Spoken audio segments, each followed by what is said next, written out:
Imagine staring at your phone. You just sent a slightly risky text to your boss. Oh, or maybe to someone you just started dating. Exactly, yes. And now you see those 3 little typing bubbles pop up on the screen, The worst. and they just stay there for 1 minute, 2 minutes, 5 minutes. Just endless. I want you to think about that very specific, sickening feeling in your stomach right now. The sheer exhaustion of waiting for a response that, could be great or could be terrible. It's so draining. It really is. And that feeling is exactly what we are plunging into today. So welcome to the deep dive. We are taking a really fascinating stack of notes from a C2 Advanced English Masterclass and looking at the language of human emotion. And this is important, we aren't talking about explosive anger or, shouting or mutually assured destruction here. Right. None of the loud stuff. Exactly. The sources focus entirely on something that is arguably far more draining than explosive anger, precisely because it is entirely silent. We are analyzing suspense. Yeah, it's the quiet, terrifying, invisible weight of anxiety. It's that deep, unsettling dread of knowing a disaster might be coming, but not knowing exactly when it will strike or how bad it will be. Which brings up a fundamental psychological baseline our sources establish early on. Human beings hate uncertainty more than almost anything else. We really do. We want answers. We need them. We are biologically wired as prediction machines.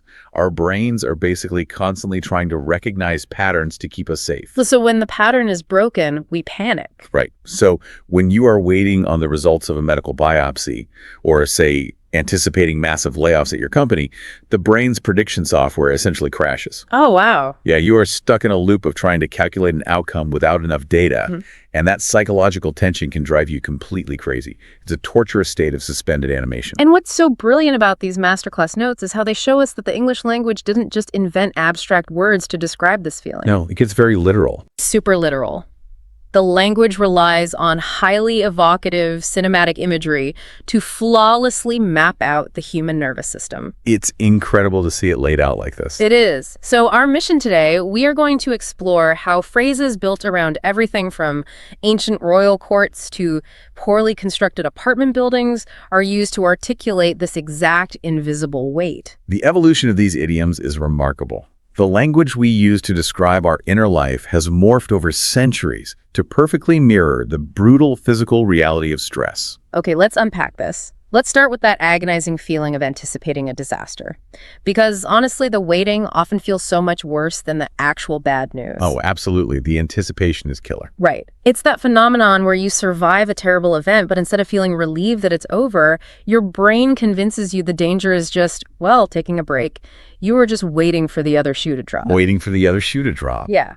I hear this phrase all the time in corporate environments, but I've never actually stopped to think about why a dropping shoe is supposed to be so terrifying. Well, to understand the terror, we have to look at the historical context provided in the material. This is a highly relatable metaphor, but it actually originates in late 19th century New York. So we are talking about the era of rapid urbanization, right? Massive immigration, the tenement buildings. That is the exact setting. So picture those newly constructed but incredibly cheaply built apartment buildings. I can only imagine. The landlords were cutting every corner possible. The wooden floors separating the apartments were practically paper thin. Oh, no. So thin, in fact, that when you laid in bed at night, the acoustics were a nightmare. You were intimately connected to every single movement your upstairs neighbor made. I can already see where this is going, and it sounds infuriating. It was. Imagine it's late. You hear the neighbor come home from a long shift. You hear the floorboards creak as they sit on the edge of their bed. You hear them take off a heavy, thick leather work boot and just drop it callously onto the floor. Thud. A sound that echoes directly into your bedroom, inches from your face. But obviously humans have 2 feet. And that biological fact is the entire crux of the psychological torture. Wow. Yeah. Once you heard that first heavy boot hit the floorboards, you couldn't just roll over and go to sleep.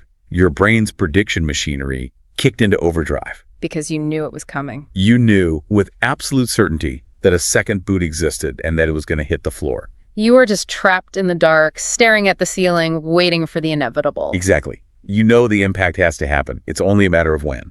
Will it be in 2 seconds? Will the neighbor pause to stretch for a minute?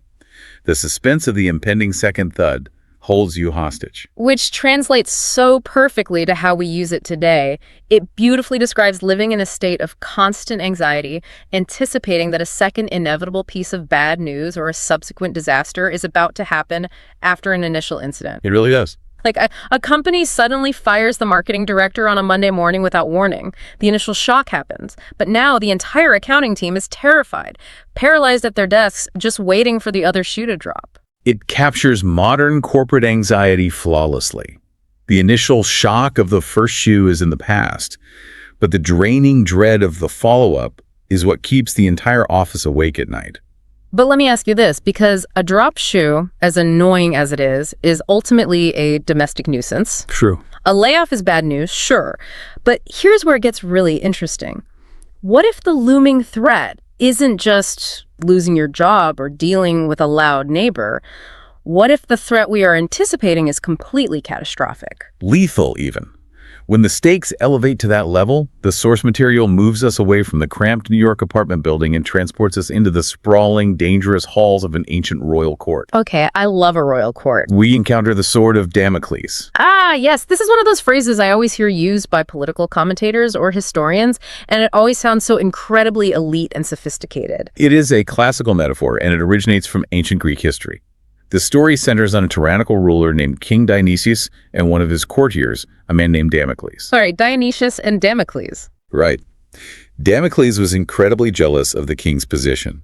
He constantly flattered the king, but he also constantly complained about how easy, luxurious, and completely stress-free the king's life must be compared to everyone else's. I feel like complaining to an ancient tyrannical king about how easy his life is probably isn't a great survival strategy. It was a very poor choice. Yeah, I bet. So Dionysius decides to teach him a brutal lesson in perspective. The king says, let's switch places for a single day. You can experience my life. Uh-oh. Damocles is thrilled. He sits on the golden throne. He is surrounded by the most delicious food imaginable, expensive wine, servants waiting on his every whim. He possesses ultimate power. Living the dream. For a few moments, it feels absolutely perfect. Until something goes wrong, I assume. Until Damocles looks up.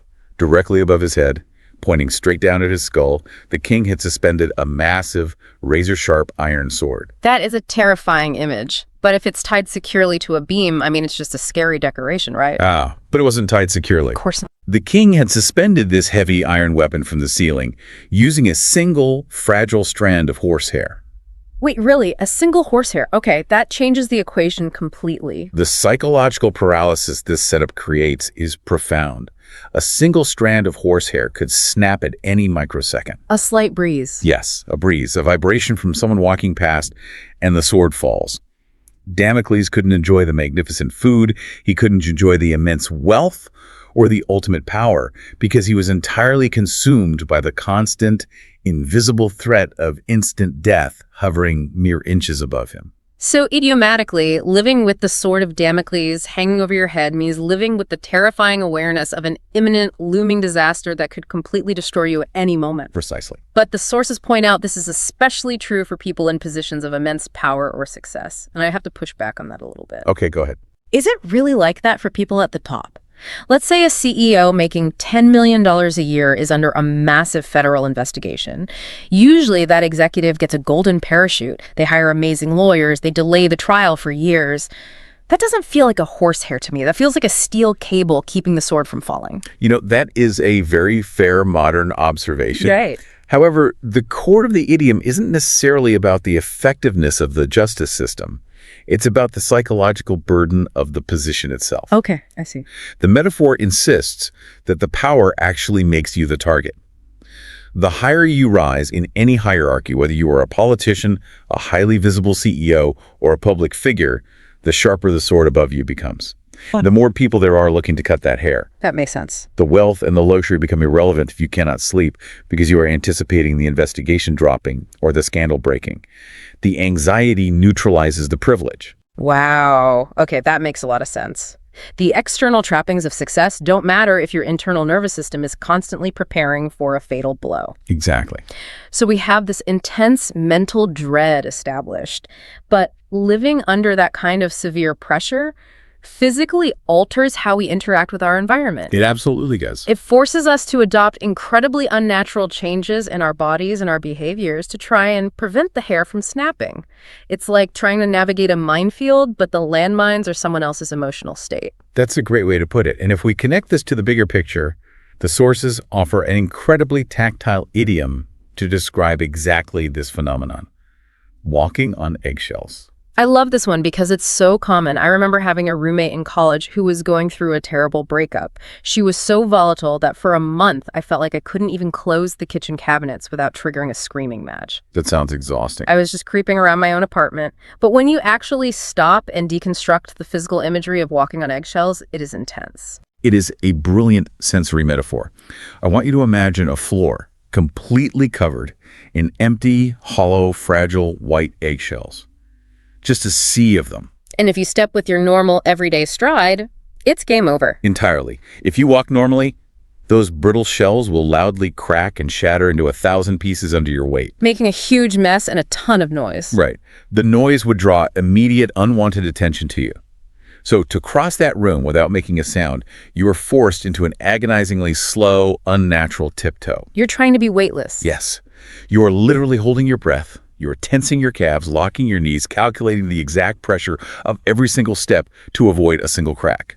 And in human relationships, it means being incredibly, exhaustingly careful about what you say or do around a specific person, usually because they're emotionally unstable, easily offended, or just, prone to violent explosions of anger. You see this dynamic in toxic workplaces all the time. Oh, for sure. The manager is furious because the quarterly numbers are down. Consequently, the entire office is walking on eggshells. The physical toll of that unnatural movement, the hypervigilance of monitoring your own tone of voice, your footsteps, your emails, is massive. Because you're so tense. It drains your energy completely because you are overriding your natural state of being. And it creates this frantic, nervous energy inside the body. You are suppressing all of your natural movements, but your body is still pumping adrenaline because it feels threatened. That pent-up energy has to go somewhere. Exactly.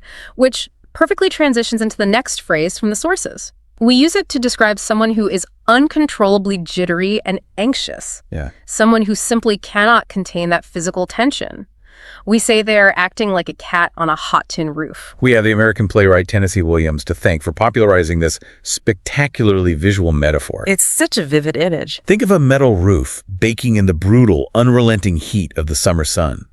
That tin absorbs the solar radiation until it becomes so scorching hot, it will literally burn human skin. And then a stray cat accidentally jumps up there. It physically cannot stand still. It is biologically impossible for the animal to remain stationary. The cat frantically hops from paw to paw, dancing around in a panicked, chaotic, agitated state. Just burning its feet. It is desperately looking for a way to escape the heat, but for that moment, it is trapped on the surface. It describes extreme restless anxiety perfectly. You are so nervous or impatient about an impending event that you physically cannot sit still or relax. You're jumping out of your skin. Right. Imagine you are waiting in the hospital lobby for the surgeon to come out and give you the test results for a family member. Your body is flooded with adrenaline. You are pacing the hallway like a cat on a hot tin roof, bouncing from foot to foot, unable to sit in the waiting room chairs. It's the body's frantic attempt to process an overload of stress hormones when there is no immediate physical threat to fight or flee from. You can't fight the surgeon, and you can't run away from the hospital. You just have to endure the psychological heat. Beautifully said. But that chaotic pacing, the walking on eggshells, the staring at the ceiling waiting for the shoe, it all eventually has to stop. Because the exact second of ultimate suspense finally arrives. The climax. Right. The announcement is about to be made at the podium. The envelope is being opened at the awards show.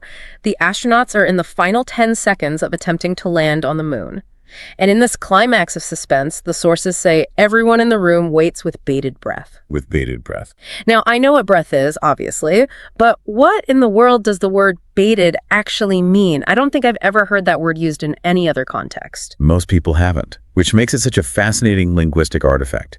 It is a gorgeous, archaic idiom introduced to the English language by William Shakespeare in his play The Merchant of Venice. Oh, Shakespeare, okay. The word baited is actually a 16th century shortened form of the word abated. Abated. meaning to reduce in severity or to stop or to hold back, like a severe winter storm finally abating. Precisely the same root. And the biology embedded in this phrase is what makes it so compelling.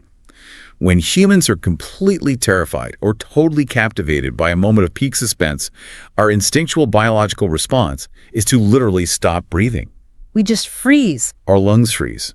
We subconsciously hold our breath in an attempt to eliminate our own internal noise, the sound of our own respiration, so we can hear every single tiny sound in our environment to assess the threat. So we literally abate our breath. We reduce it to zero. We wait with bated breath. Exactly. It represents intense, overwhelming suspense. The entire nation watching the television screen with bated breath as the lunar lander touches down, but then the tension finally breaks. The test results come back negative. The astronauts land safely. The crisis is completely avoided. The invisible weight of the sword of Damocles just vanishes into thin air. And the physical reaction to that moment of survival is immediate. The English language uses a literal physiological metaphor to describe it. You breathe a sigh of relief. Because once the suspense breaks, the lungs finally unlock. What's fascinating here is the air you are hoarding with bated breath rushes out of your mouth in a massive, audible, heavy exhale. A profound sigh. The biggest exhale of your life. The neuroscience behind this is fascinating. This sigh is the universal biological sound of survival. It is completely hardwired into the human nervous system. It represents a sudden release of tension and fear when you realize a danger has officially passed. Think about being a passenger on an airplane when the pilot announces that the malfunctioning landing gear has finally deployed successfully. Oh, that collective sound. Yes, you can physically hear the tension leave the cabin in one collective, heavy exhale. The sigh is the respiratory system signaling directly to the brain that the threat is gone, and it's finally safe to stand down and lower the heart rate. So what does this all mean? If we look at the whole picture here, escaping the immediate climax and experiencing that sigh of relief is amazing. But surviving the surgery or avoiding the plane crash only means you are safe for that specific moment. Right, it's a snapshot. Escaping the climax doesn't mean the journey is entirely over. True survival is a process. The sources remind us that just because you took a breath, it doesn't mean you're out of the woods yet. This brings us to a wonderfully ancient, primal survival metaphor.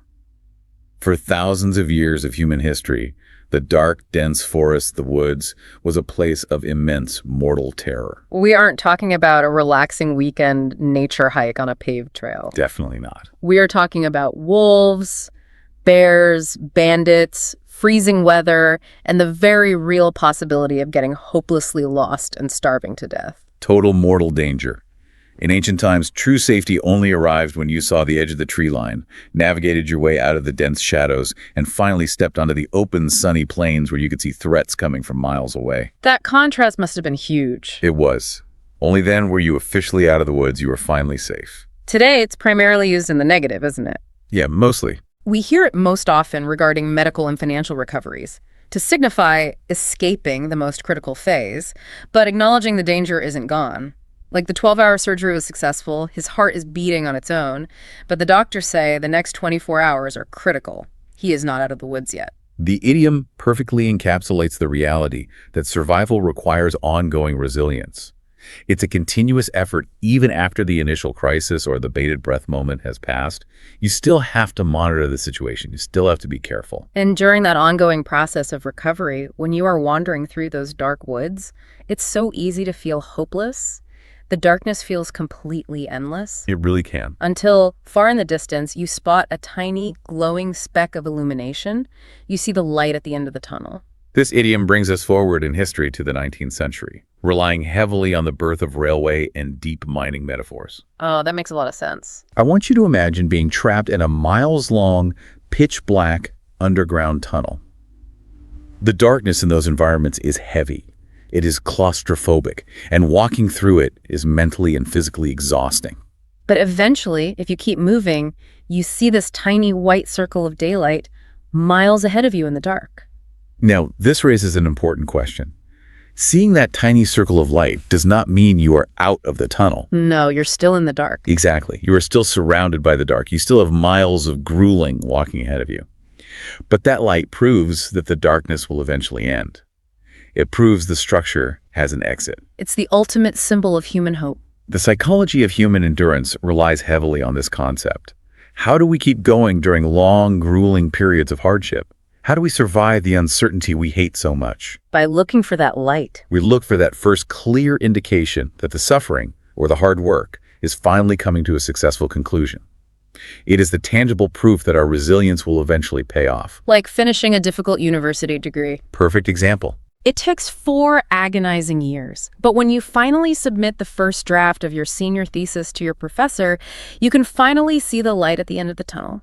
The work isn't done, but the end is real. You're almost there. What an incredible journey we've charted through these notes today. We moved from the sheer terror of sitting beneath the sword of Damocles, to the hypervigilance of walking on eggshells, to the beautiful, hard-earned hope of seeing the light at the end of the tunnel. It's a huge emotional arc. It really is. And the big takeaway for you, the listener, is that these aren't just vocabulary words on a flashcard for a masterclass. No, not at all. They are profound poetic tools. Understanding the physical and historical origins of these idioms allows us to articulate our stress much more clearly. Which is so important. It helps us navigate highly tense environments, and perhaps most importantly, it allows us to fully appreciate the profound biological joy of finally feeling safe.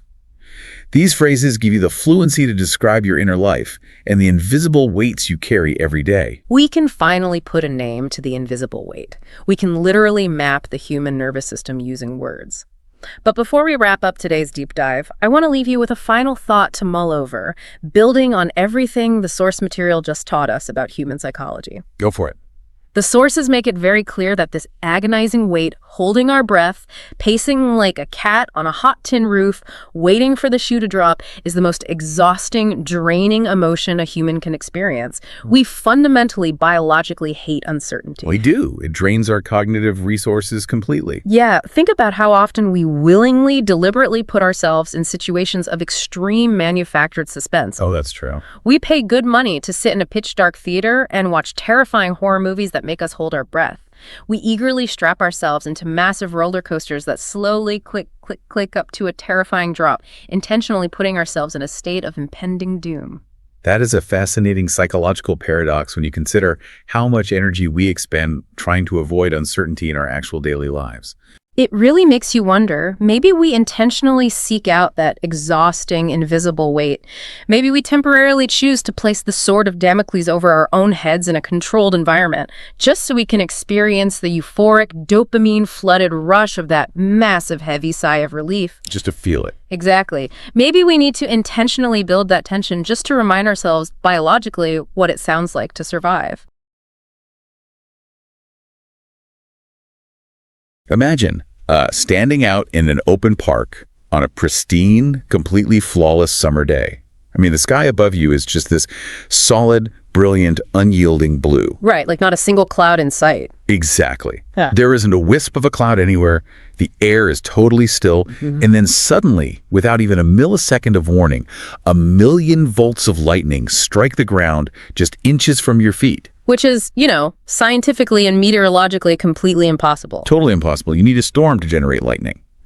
And yet, linguistically speaking, this exact phenomenon strikes people every single day. It really does. It's the ultimate collapse of our predictive models. Yeah. Because the human brain is essentially just a prediction engine. Right. We walk through our daily routines relying on this baseline of normal physics and normal social order. We just assume we know what happens next. We take it for granted. We do. Yeah. So when an event shatters that assumption instantly, Without the warning of a storm cloud. exactly, without that atmospheric warning, it forces a total system failure in our cognitive processing.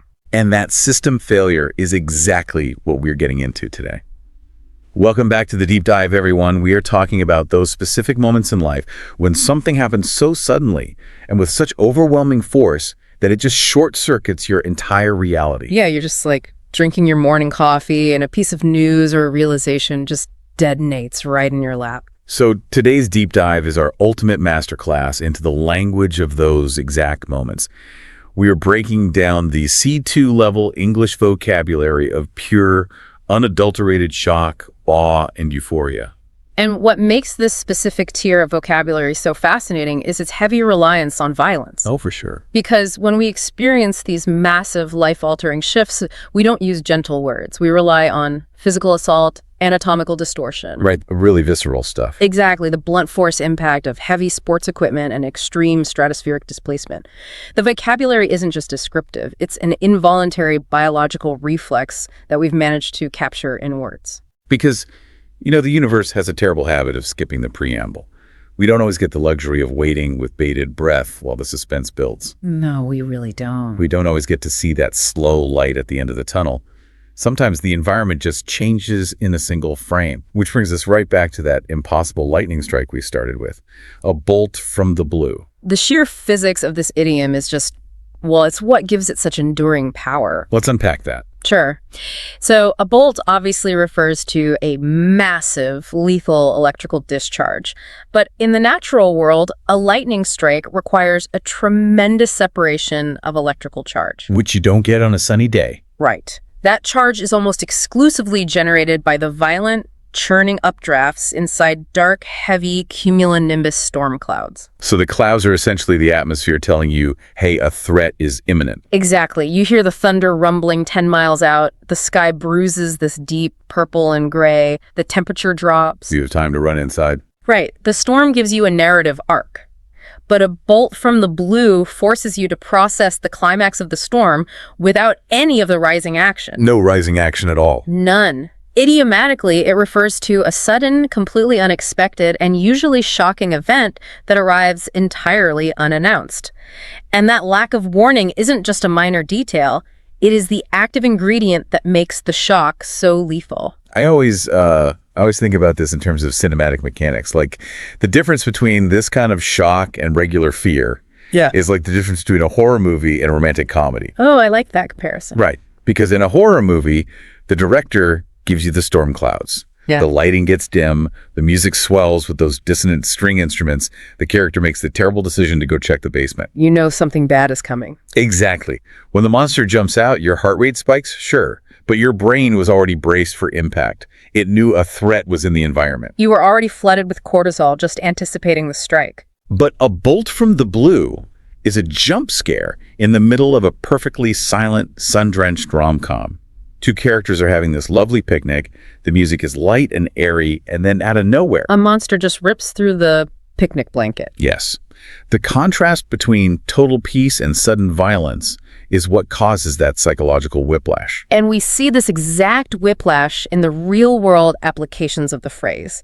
Think about the medical reality of a completely healthy individual. Yeah. Someone who runs marathons, eats meticulously, has flawless blood work, and is, say, only 40 years old. The picture of health. Right.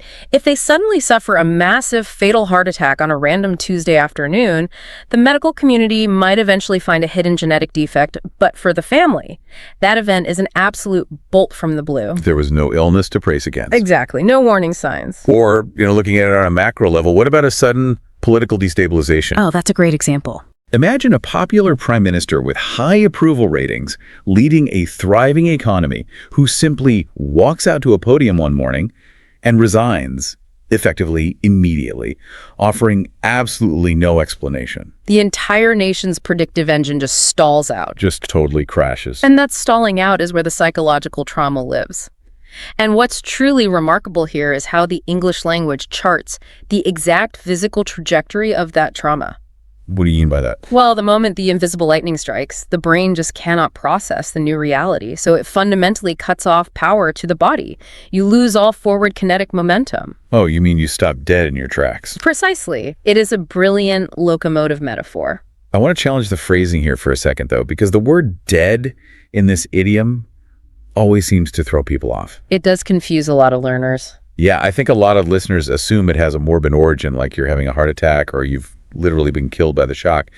But reading into the linguistic history, dead isn't functioning as an adjective for mortality here, is it? It is not, and that's a really crucial distinction for advanced English speakers to master. In this specific phrase, dead is operating as an absolute adverb. An absolute adverb. Yes, it's a very traditional English usage that basically means absolutely, abruptly, and completely. Okay, so like saying someone is dead wrong. Right. Or if you're shooting an arrow and the target was hit dead center, it just implies a total lack of margin or deviation. Exactly. Or think of a ship at sea being dead in the water, which just means it has zero forward propulsion. So it's all about the sudden lack of movement. Right. When you are walking confidently down a street or moving purposefully through a building, you possess momentum. You have kinetic energy and a cognitive destination. You're going somewhere.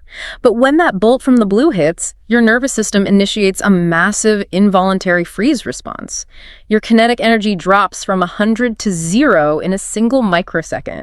You are stopped absolutely and abruptly in your tracks. It's the human equivalent of throwing a steel bar into the spokes of a moving bicycle. Yes. The physical halt is violent. Imagine you are walking out your front door to head to the office. You've got your coffee, your keys are jingling in your hand. You are mentally rehearsing a presentation you have to give at 9 a.m. Your brain is entirely engaged in forward motion. Entirely. But as you pass the living room television, you catch a breaking news chyron that completely alters your industry. You do not slowly decelerate. No. You don't jog to a comfortable halt. The realization acts as an invisible brick wall. You stop dead in your tracks. And it happens in mundane situations, too. Oh, for sure. Like perhaps an even more visceral example for anyone who travels. You are confidently striding through an airport terminal, pulling your luggage, heading for the security checkpoint. We've all been there. You reach into your jacket pocket to grab your passport, and your fingers just hit empty lining. You realize you left it on the nightstand at the hotel, which is 45 minutes away. In that moment, the autonomic nervous system takes over instantly. You just freeze. That freeze response, which in evolutionary biology is known as thanatosis, by the way, is a mechanism prey animals use to avoid detection by predators whose vision is based on movement. Wait, really? Thanatosis? Yeah. Your brain determines that the current path is suddenly perilous, and it literally paralyzes your musculature to prevent you from walking any further into disaster while it rapidly calculates a new survival strategy. Wow. So the physical body is immobilized. The legs are totally frozen. But the shock doesn't just pool in the lower extremities, right? It travels rapidly up the nervous system and violently alters the anatomy of the face. That's the next stage of the shock. And this is where we get one of the most visually absurd idioms in the entire English language, having to pick your jaw up off the floor. It really is an incredible piece of imagery, largely because it requires us to imagine the structural integrity of the human skull completely dissolving. It's melting away. Right. The shock is so profound that the muscles supporting the mandible give out entirely, and the bone detaches, just plummeting downward. Now, I have to ask you about the origins of this one, because I was digging through the historical timelines in our sources, and it seems this phrase doesn't actually go back that far. It doesn't, actually. Which is weird, because you would think that for thousands of years, people have been dropping their jaws in surprise. Didn't ancient Greek playwrights or Shakespeare use this imagery? Well, they certainly referenced gaping mouths and speechlessness, yes.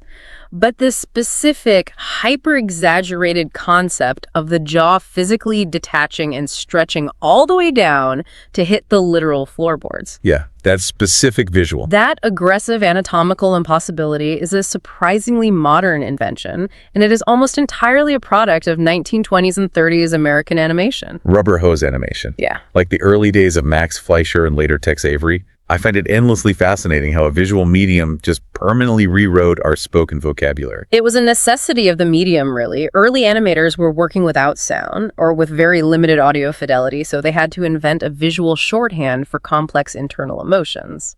Because they couldn't rely on, like, subtle micro-expressions on a cartoon character. Exactly. If a character was terrified, their skeletal structure would temporarily jump out of their skin. Or if they saw someone incredibly attractive, their heart would literally pound out of their chest cavity like a bass drum. Right. And if they were completely stupefied by a plot twist or a massive reveal, the animator would draw the mouth opening so impossibly wide that the chin would unspool like a ribbon, hit the wooden floorboards, and sometimes roll away. It was just a visual gag to demonstrate a shock so large it couldn't be contained by human biology. But the visual was so effective, so instantly recognizable as the ultimate manifestation of being stunned, that society simply adopted it into the lexicon.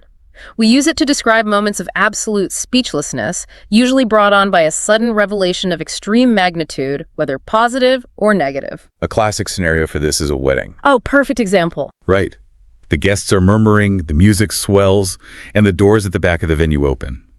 The bride steps out in a custom gown that completely defies everyone's expectations. The collective hush that falls over the room, the pure awe. You would say the guests had to pick their jaws up off the floor. It perfectly captures the involuntary nature of the reaction. Yeah. Or consider the experience of narrative shock. You are sitting in a dark theater watching a masterfully directed thriller. Oh man, I love a good thriller. So you've spent 2 hours building a predictive model of who the killer is. And in the final 3 minutes, the director introduces a twist so flawlessly executed and completely unexpected that the credits start rolling, the lights come up, and you are just sitting there staring blankly at the screen. You literally have to pick your jaw up off the floor before you can even explain to your friends what you just watched. Exactly. But what if the shock escalates past mere speechlessness? Like if we look across the Atlantic to the UK and Ireland, there is a C2 level slang term that takes this facial paralysis and injects a layer of active physical assault into it. Ah, yes. When British speakers are confronted with reality-breaking news, they don't just drop their jaws, they are gobsmacked. Gobsmacked is arguably one of the most viscerally satisfying words in the English dictionary. It really is a great word to say. It communicates being utterly and entirely astounded, but the etymology reveals a deep connection between emotional processing and physical trauma. Let's pull the word apart a bit. The root words here are heavily anchored in working-class regional dialects, right? Yes, primarily Scottish, Irish, and Northern English dialects. Gob is a centuries-old slang term for the mouth or beak. You still hear it today in phrases like shut your gob or calling someone a gobshite. Exactly. It's coarse, it's highly informal. And the second half of the compound is smacked, which explicitly means being struck sharply with an open hand. A forceful slap. So to be gobsmacked translates literally to being slapped violently across the mouth. Which raises a really profound psychological question for you, the listener, to think about. Why do we take the language of literal physical violence, being struck in the face, and apply it to a purely mental state? I mean, you get a piece of paper in the mail, you read some ink on a page, and you describe the experience as being physically assaulted. Well, it's because the human brain actually struggles to differentiate between severe social or emotional shock and physical pain. Really? Yes. Neurological studies mapping brain activity show that the anterior cingulate cortex, which is the region of the brain that processes the distress of physical pain, also lights up significantly during moments of intense social rejection, sudden loss, or extreme cognitive dissonance. So when you receive news that completely shatters your reality, your brain actually registers the sensation as a literal physical blow. It does. It feels exactly as if someone has walked up to you entirely unprovoked and cracked you across the mouth. The sting, the disorientation, the ringing in your ears, the sudden inability to form words, it's all there. And it's used for these massive high-stakes shifts in reality. Imagine a university student who comes from a low-income background. Okay. They spend months applying for an ultra-competitive, full-ride national scholarship, knowing the statistical odds are entirely against them. They check their email one morning, expecting a polite rejection letter, and see a message that says, "Congratulations, your tuition is covered for the next 4 years." That information is simply too large to process smoothly. It breaches the hull of their reality. Right. They wouldn't just be happy or surprised. They would be entirely gobsmacked. The sudden evaporation of hundreds of thousands of dollars of projected debt hits the nervous system like a freight train. Absolutely. Or on a slightly less serious note, imagine a charity gala. Yeah. You buy a $20 raffle ticket for a brand new luxury car, just to be polite. You completely forget about it. And 3 hours later, they call your name over the loudspeaker and hand you the keys. In that moment, you are rendered utterly mute. You're clutching the keys, rubbing your face, just trying to reboot your cognitive engine. It's just too much input. The progression here is fascinating, though. We've gone from the impossible lightning strike down to the paralysis of the legs, up to the unhinging of the jaw, to the stinging slap across the face. It's a very physical journey. But the English language doesn't stop there. When life delivers a blow that is too massive for the individual human body to absorb, we escalate our metaphors. We outsource the impact to the heavy, blunt force trauma of competitive sports. Which is a brilliant linguistic strategy when you think about it. How so? Well, sports are, by definition, controlled environments where immense physical forces are exchanged, fortunes reverse in fractions of a second, and there are very clear winners and losers. They provide the perfect vocabulary for emotional upheaval. Especially when that upheaval leaves you completely decimated.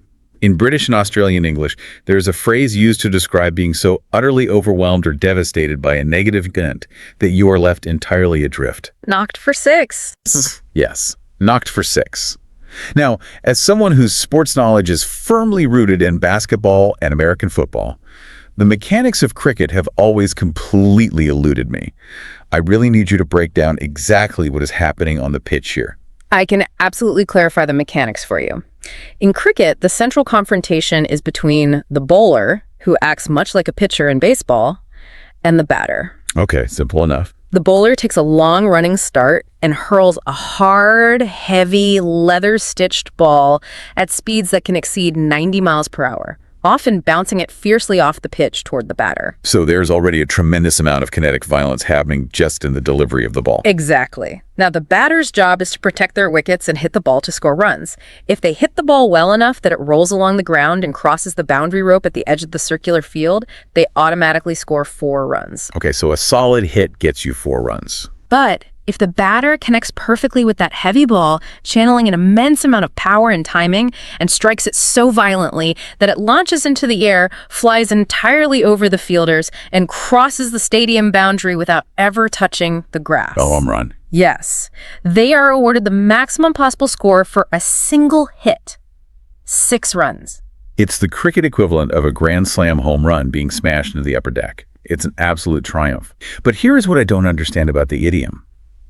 If hitting a 6 is the ultimate display of dominance and success, why on earth do we use knocked for 6 to describe being completely devastated? It's a brilliant question of perspective. Idioms are often anchored to the victim of the action, not the victor. Oh, interesting. When you say you are knocked for 6, you are not placing yourself in the shoes of the triumphant batter.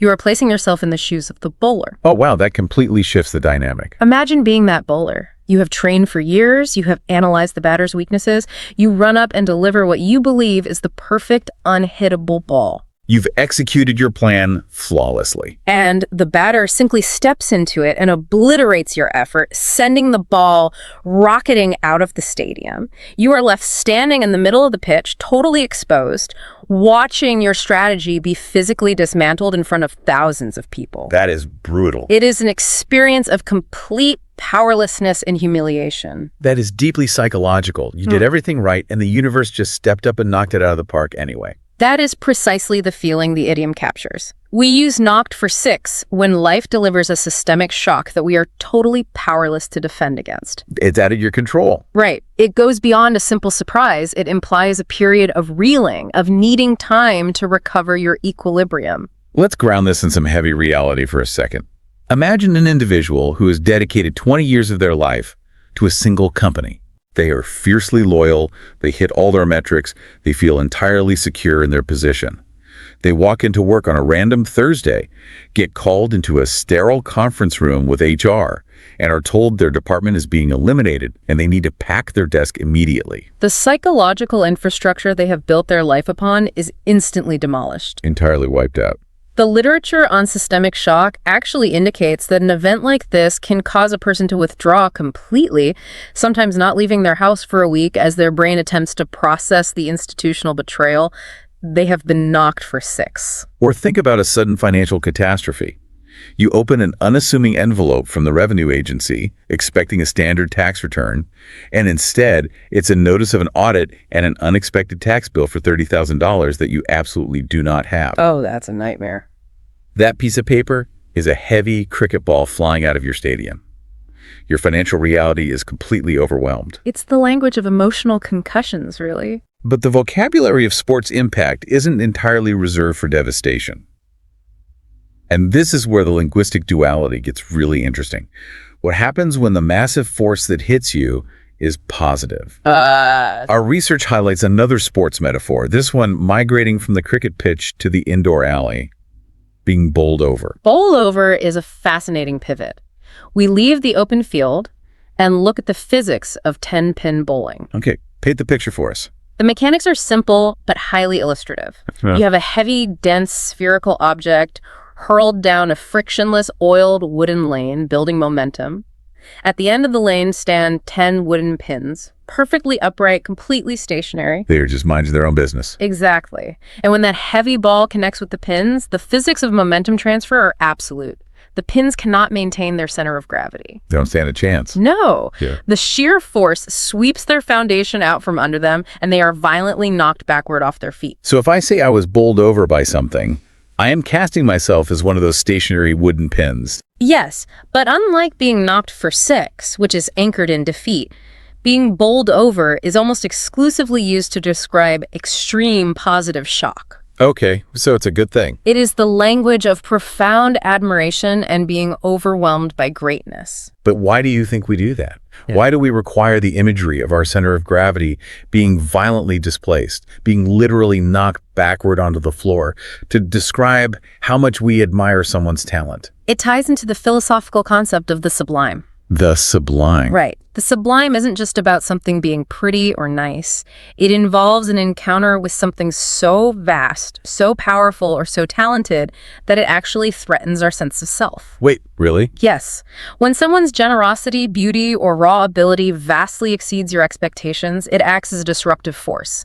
It shatters your previous baseline for what was possible. It's destabilizing. Exactly. You cannot remain upright in the presence of that much greatness. Your equilibrium is destroyed, and you have to rebuild your understanding of the world from a new, lower vantage point. You see this in the performing arts all the time.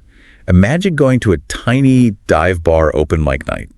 You have super low expectations. Of course. A nervous-looking teenager gets up to the microphone. The room is loud and shattering.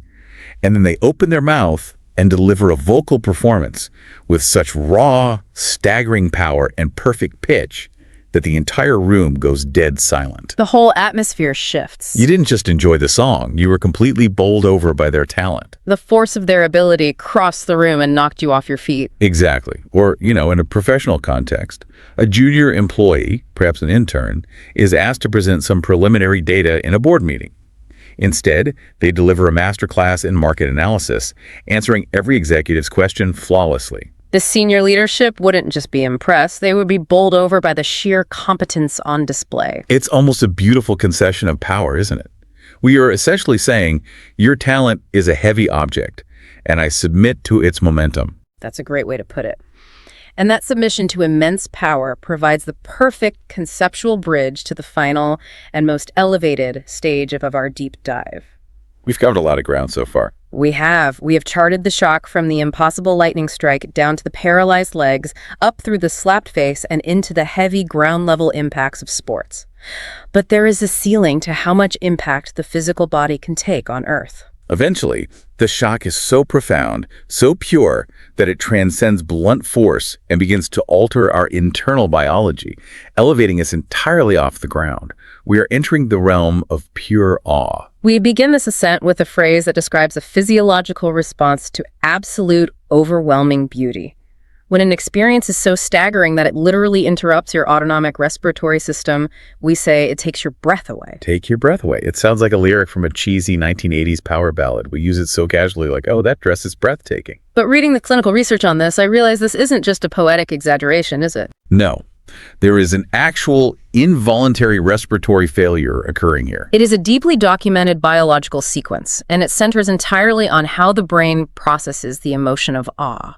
Let's get into the biology of that. Awe is a very unique psychological state. It occurs when we encounter a stimulus so vast, either physically vast, like a mountain range, or conceptually vast, like a brilliant mathematical equation, that our current mental models simply cannot accommodate it. The brain gets a syntax error. Essentially, yes.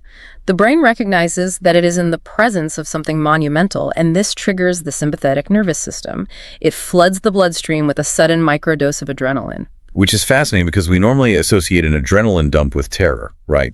The fight or flight response. You see a bear, you get adrenaline, you run. True, but adrenaline is also the currency of extreme arousal and hyperfocus. When that adrenaline hits, your body prepares to absorb as much information from this monumental environment as possible. It causes a sharp, involuntary intake of air. You gasp. The diaphragm contracts violently downward, pulling oxygen in. But here is the critical part. Because the brain is entirely consumed with trying to process the sublime beauty in front of it, the normal rhythmic cycle of the vagus nerve regulating your breathing is momentarily suspended. The nerve just stops firing. The diaphragm freezes in its contracted state. You take the air in and you completely forget to exhale. That is wild. The beauty is acting as a literal oxygen thief. It forces your body into a state of absolute stillness, so it doesn't distract the brain from processing the majesty of the moment. It is the biological embodiment of reverence. You cannot fake this reaction. It has to be forcibly extracted from you by the sheer scale of the experience. Think about the classic examples of this. Standing on the very edge of the Grand Canyon for the first time. Pictures never do it justice. Never. Photographs do not prepare you for the yawning, impossible abyss of a mile-deep gorge stretching to the horizon. The sheer geological scale of it triggers that adrenaline dump. Or witnessing a masterpiece of human engineering. Walking into the Sagrada Familia in Barcelona, looking up at the impossibly intricate, towering ceiling where the light fractures through the stained glass. Or even the convergence of profound physical exhaustion and natural beauty. The literature often cites mountaineering experiences for this. Oh, absolutely. Imagine you are hiking in the Himalayas. You wake up at 2 a.m. in a freezing tent. You hike for 4 hours in pitch blackness, your muscles screaming, your lungs burning in the thin air. You're just totally depleted. And just as you reach the summit ridge, the sun breaches the horizon, illuminating the sea of jagged, snow-capped peaks and exploding hues of gold and violent purple. After all that struggle, the landscape simply reaches into your chest and halts your respiratory system. It takes your breath away. And once that initial biological freeze thaws, once you finally exhale and the reality of the achievement or the beauty settles into your consciousness, the awe transitions into something much more sustained. You enter a state of pure, untethered euphoria. Which brings us to the final stratospheric peak of our vocabulary today. When you hit that state of perfect euphoria, you are no longer constrained by gravity. You are floating on cloud nine. It is one of the most universally recognized idioms for pure happiness in the English language. For sure. But what makes cloud nine so compelling is that it is not rooted in mythology or poetry. It is anchored directly in the history of atmospheric science. This was honestly the most surprising revelation in the research for me. When I hear cloud nine, I immediately think of some abstract, vaguely religious concept of heaven angels playing harps on fluffy white cushions. I had absolutely no idea that cloud number 9 was an actual scientifically classified object with a serial number. It is highly specific. To understand the idiom, we have to look back at the development of modern meteorology. Okay, take us back. Well, for most of human history, clouds were just transient, unclassifiable shapes. But in 1802, a British pharmacist and amateur meteorologist named Luke Howard developed a nomenclature system, giving them Latin names like cumulus and stratus. He essentially brought Linnaean taxonomy to the sky. Exactly. And this effort to categorize the atmosphere culminated in 1896 with the publication of the first International Cloud Atlas. The Cloud Atlas. Yes. This was a monumental scientific endeavor to create a universal, standardized language for meteorologists globally. They categorized clouds based on their altitude, composition, and structural dynamics, assigning them numerical classifications. And sitting at classification number 9 was the absolute king of the sky. Cloud number 9 was the official designation for the cumulonimbus. Just the word cumulonimbus sounds heavy and dominant. What makes this specific cloud so special that it became the universal metaphor for euphoria? It is all about vertical growth. Most clouds exist in relatively flat, horizontal layers trapped at specific altitudes within the troposphere. Right, they just sort of stretch out. But a cumulonimbus is a thermodynamic beast. It feeds on immense heat and moisture from the Earth's surface, and instead of spreading out horizontally, it builds violently upward. It towers into the sky in these massive, brilliant, white, cauliflower-like structures. How high into the atmosphere does it push? The anvil top of a powerful cumulonimbus can reach heights of 40,000 to 50,000 feet. Good grief. It routinely breaches the tropopause and punches directly into the lower stratosphere. It is, quite literally, the highest visible structural formation on planet Earth. So if you are metaphorically sitting on top of cloud number 9, you are perched at 40,000 feet. You are higher than the summit of Mount Everest. You are cruising at the altitude of commercial jetliners, just looking down at the entire world. You have entirely decoupled from the gravity, the friction, and the anxieties of the Earth's surface. And that geographic atmospheric reality maps perfectly onto the psychology of extreme joy. It really does. When we say someone is on cloud nine, we mean they are in a state of euphoric elevation that renders them untouchable by daily concerns. You feel totally weightless. Imagine someone who has been deeply in love for years, harboring this intense vulnerability, and they finally gather the courage to propose. High stakes. Their partner says yes, overwhelmed with joy. The next morning, when that person walks into their office to get coffee, they aren't worried about the spreadsheets. They aren't annoyed by the commute. They are walking around the office on cloud nine. The mundane realities of life just cannot reach them at that altitude. Exactly. Or consider a massive compounded life victory. A person spends a decade scraping by, working 2 jobs, trying to break into a highly competitive industry while simultaneously saving for a house. The grind. In a single week, they are offered an executive position at their dream firm, and the bank approves the mortgage on their first home. All the gravity of their previous struggles just releases at once.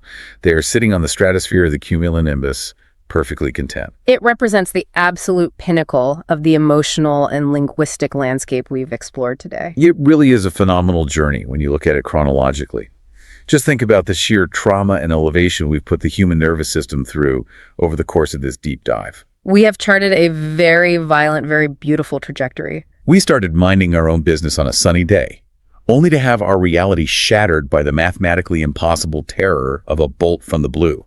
That shock threw our autonomic nervous system into a survival freeze, killing our forward momentum and stopping us dead in our tracks. We watched the shock travel upward, stretching our facial anatomy so drastically we had to pick our jaws up off the floor, borrowing the visual extremity of 1920s animation. We took a literal slap to the face with the working class grit of being gobsmacked. Then we surrendered our center of gravity to the sports world, feeling the devastating stadium-clearing humiliation of being knocked for 6. And the overwhelming backward-falling admiration of being bowled over by sheer talent. Before finally ascending into the sublime, letting the sheer majesty of the world freeze our diaphragms and take our breath away until we floated into the stratosphere, resting at 40,000 feet on cloud nine. These idioms are not just filler words. Not at all. They are miniature, highly compressed, dramatic plays. They give us the C2 level tools to take the invisible internal explosions in our brains and project them outward into the physical world so other people can understand the magnitude of what we are feeling, which really turns the lens back onto you, the listener. Absolutely. The value of this vocabulary is in its application to your own life. We encourage you to reflect on the architecture of your own memories. When was the last time the universe delivered a complete bolt from the blue to your doorstep? Was it a terrifying shift in reality, or was it a joyous, completely unpredicted stroke of luck? And on the flip side, what was the last thing you witnessed that genuinely possessed the power to take your breath away? Was it standing in front of a canyon, listening to a symphony, or just watching someone you love do something incredibly kind? You now have the exact linguistic blueprints to communicate the weight of those moments. But, as we categorize these physical, violent metaphors, it does force us to look toward the future of how we experience shock. That is exactly the thought I want to leave everyone with today. Throughout this entire deep dive, the one constant has been tangible: kinetic violence. Lightning strikes, being smacked in the face, heavy cricket balls on bowling pins violently displacing our gravity. The language of shock is entirely rooted in a highly physical world. But the world is becoming increasingly less physical. Exactly. The way we receive the most life-altering, reality-shattering news is changing drastically. Massive paradigm-shifting events no longer arrive with the literal bang. They arrive in absolute silence. Usually on a screen. Right. They arrive as a subtle haptic vibration in your pocket, or a silent push notification sliding across the glowing 6-inch screen of a smartphone while you're sitting perfectly still on a soft couch. The physical environment around you doesn't change by a single millimeter, even as your internal world completely detonates. The delivery mechanism of the shock has become entirely decoupled from the physical force of the information. So here's the question for you to mull over. As our reality becomes more digital and less kinetic, will the human race eventually invent new idioms for shock? 100 years from now, will the vocabulary of astonishment lose its physical violence? Will we stop talking about being hit by lightning and slapped in the face and start using metaphors based on severed Wi-Fi connections or a system crash or the blue screen of death? Will being knocked for 6 become being hard rebooted? Or, despite all this silent, frictionless technology in the world, Is the human nervous system so primal that it will always require the language of blunt force physical trauma to truly process sudden shifts in reality? Because no matter how insulated our modern lives become, the universe will always find a way to bypass the slow buildup of bated breath, short-circuit our careful predictions, and plunge us right back into the impossible lightning strike of the unknown.